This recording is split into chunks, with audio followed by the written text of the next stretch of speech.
जिसका सांवला रंग है, घुंघराले बाल है और लटाएं चुटकी हुई हैं, मुखड़ा चंद्रमा की तरह से दमक रहा है। जिस समय ध्रुव ने जन्म लिया और घास के बिछौने पे लिटा दिया है मैया ने, और क्या शोभा है उस बालक की। अरे चंदा सो मुखार बिंद सुबहु कहीं न जा,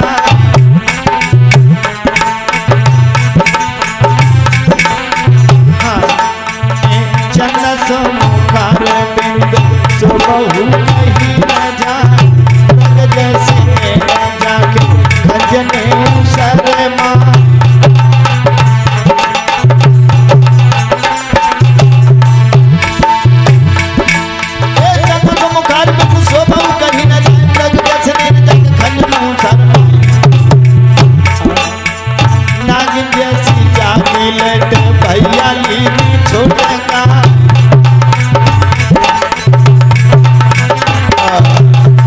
चंद्रमा सा मुखड़ा दमक रहा है, नाक तो इतनी सुंदर है कि तोता देख करके उड़ जाए। एकदम से मेरे बंधुओं जब धीरे धीरे सुबह हुआ तो ब्रह्मा पुत्र महर्षि नारद का पदार्पण हुआ कि चलो देख करके आए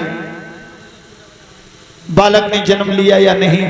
आज मेरे बंधुओं जैसे ही आए हैं नारायण नारायण करते हुए, पीड़े को बजाते हुए, सोई दुखिया रानी सुनीति जो है, जो नारद को देखा प्रणाम करने लगी और कहने लगी, हे प्रभु, हे संतगण संत महात्मा, आज हमारे यहाँ अच्छे समय पर आप आ गए हैं। मेरे घर में एक बालक ने जन्म लिया है। आप जैसे संतों की वाणी बिल्कुल सत्य हो गई। सोई नारद जी कहने लगे, हैं रानी, बालक कहाँ है? उधर देखा है कि महाराज इधर देखो, जो घास के बिछौने पर लेटे हुए हैं। ध्रुव लेटे हुए हैं, लेकिन भूख के मारे पैर का अंगूठा अपने मुंह में दबाए हुए हैं ध्रुव। और जो उन्होंने देखा ब्रह्मपुत्र महर्षि नारद ने, अरे भाई, बड़े सुंदर बालक ने जन्म लिया, इसके शरीर में तेज के अलावा और कुछ नहीं है। सोई सुनीति मैया कहने लगी, प्रभु, हमारे पुत्र का नाम तो रख दो, नामकरण संस्कार कर दो और इसके बारे में बता दो महाराज। सोई पत्रा खोली ब्रह्मपुत्र महर्षि नारद ने और नक्षत्र रूप देखने लगे हैं और कहने लगे, इस नक्षत्र घड़ी में पैदा हुआ है ये बालक, कि ये अटल प्रतिज्ञा वाला बालक होगा और इसका नाम हम ध्रुव रख रहे हैं। ध्रुव जो अपने हृदय में संकल्प कर लेगा वो पूर्ण करेगा।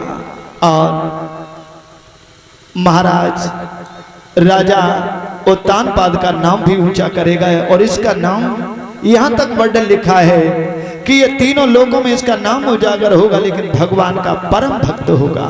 इतना बढ़ करके ब्रह्मपुत्र महर्षि नारद ने कहा। सोई रानी कहने लगी, महाराज मेरे पास दक्षिणा तो है नहीं, जलपान है, आप कर लो। नारद जी कहने लगे, हम दक्षिणा के भूखे नहीं है, तुम जलपान करा दो।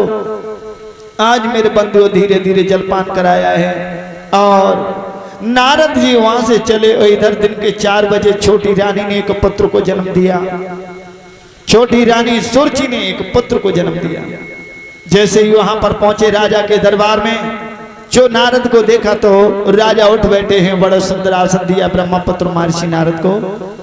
और नारद कहने लगे, महाराज मैंने सुना है आपके घर में पुत्र पैदा हुआ। हाँ महाराज, और आप अच्छे समय पर आ गए, हम तो तुम्हें बुलाना चाह रहे थे, हमारे पुत्र का नामकरण संस्कार कर दो।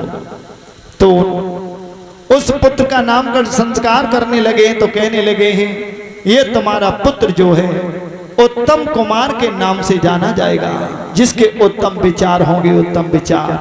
और इतना बढ़कर के जैसे ही कहा, कहने लगे, महाराज राजा उत्तानपाद के दो दिन ठहर जाओ। कहने लगे, नहीं, हमें टाइम नहीं है, क्योंकि संत सुखी विचरत मई, संत सुखी जब रहते हैं, जब विचरण करते रहते हैं, क्योंकि और जगह भी तो जाना है। आज दोनों के नामकरण संस्कार करके चले जाते हैं मेरे बंधु।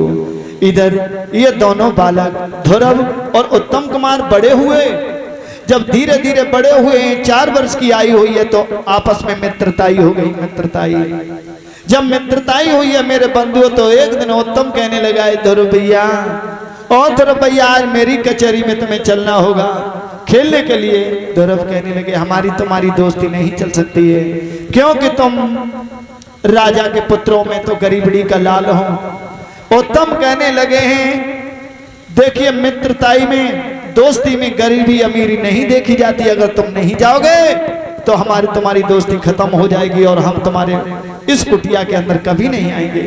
तो ध्रुव कहने लगे चलो ठीक है, लेकिन जा तो रहा हूं लेकिन मेरा अपमान न हो जाए। ध्रुव कह रहे उत्तम से, कहने लगे नहीं भैया, तो आज मेरे बंधु दोनों कुमार जा रहे हैं, सभी देख रहे हैं कि कैसे देखिए नक्षत्र में पैदा हुए बालक राजाओं के कुमार आज जा रहे राम लक्ष्मण जैसी जोड़ी।